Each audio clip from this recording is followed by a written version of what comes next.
news when you want it with Bloomberg News Now. I'm Dan Schwarzman. President Trump has given himself 2 more weeks to make a judgment on the prospects for negotiations with Iran. Former U.S. Ambassador to Israel Dan Schwarzman commented in a Bloomberg interview. What I expect to take place is a lot of back-channel conversation. The president's envoy, Stephen Witkoff, has tried to reach out to the Iranians. We now have this European meeting. Are the Iranians, as a result of having been bruised, really ready to come to the table and give up enrichment? That's former U.S. Ambassador to Israel Dan Schwarzman. As European diplomats meet in Geneva to try to de-escalate the fighting between the two countries, Israeli officials say they're determined to stop Iran from obtaining a nuclear weapon with or without U.S. help. Iran's Foreign Minister Abbas Araghchi says his country has never sought the bomb. We were attacked in the midst of an ongoing diplomatic process. We were supposed to meet with Americans on 15 June to craft a very promising agreement for peaceful resolution of the issues fabricated over our peaceful nuclear program. Now, Iranian Foreign Minister Araghchi says his country won't negotiate with the U.S. while Israeli attacks continue. He spoke at the UN Human Rights Council in Geneva. Meanwhile, following a meeting with Araghchi in Geneva, European officials expressed hope that diplomacy will continue to de-escalate the war between Israel and Iran. The French and German ministers who were in the meeting said that Araghchi expressed a willingness to continue talks. According to a European official, no follow-up meeting has yet been scheduled. A federal judge has ordered the Trump administration to release pro-Palestinian activist Mahmoud Khalil from custody. Khalil has been in immigration custody since March 8th. The judge said that Khalil was not a flight risk and did not pose a danger to the public. The government attorney argued that Congress had given the executive branch the powers to determine who was allowed to stay in the country and who could be removed, and that the court should not have the authority to interfere. According to the Wall Street Journal, the Trump administration could be considering a move that could heat up trade tensions with China.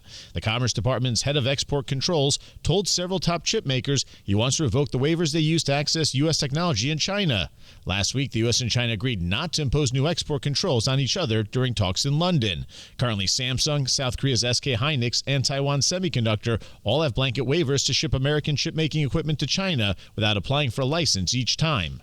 The founder of Japan's SoftBank may be ready to make a huge investment in building the latest technology in the U.S. Bloomberg's Tom McKenzie has more. $1 trillion is what Masayoshi Son and SoftBank are thinking about in terms of a potential industrial base, automated, with a focus on AI in Arizona. The kind of plan that you look at Shenzhen in southern China and think if we could lift that and replace that and move that, or at least duplicate that, I should say, in the US, this is the kind of vision that SoftBank is looking at. It is hugely ambitious. Bloomberg's Tom McKenzie reports Masayoshi Son is looking to team with Taiwan Semiconductor on the complex known as Project Crystal Land, though it's not clear what role TSMC would have or if it's interested. Taiwan Semi has already started mass production at its own Arizona factory. Some major news on the health front. The American College of Cardiology now says millions more Americans should consider weight loss drugs like Zepbound and Wegovy as a first line of defense for heart health. More from Bloomberg News senior editor Michelle Cortez. The nation's cardiologists have kind of just agreed with what the rest of us know, which is that telling somebody to eat clean and go to the gym is not going to do it when you're at risk of heart disease.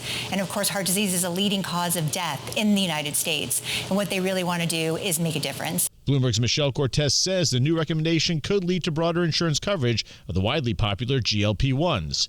According to the Spring 2025 Luxury Goods Worldwide Market Study presented by Bain and Altagamma, spending on luxury goods is seeing its first slowdown in 15 years, excluding during COVID. The report states that the luxury industry saw a decrease of 1% last year in spending. The study blames volatility in the financial markets, trade wars, and geopolitical tensions as reasons for the decline. We check the markets for you all day long here at Bloomberg. The S&P 500 finishing the week down 0.2%. The Nasdaq ending down 0.5%, while the Dow gained 0.1%. The 10-year Treasury yield is at 4.37% and the 2-year yield at 3.9%. That's news when you want it with Bloomberg News Now. I'm Dan Schwarzman and this is Bloomberg.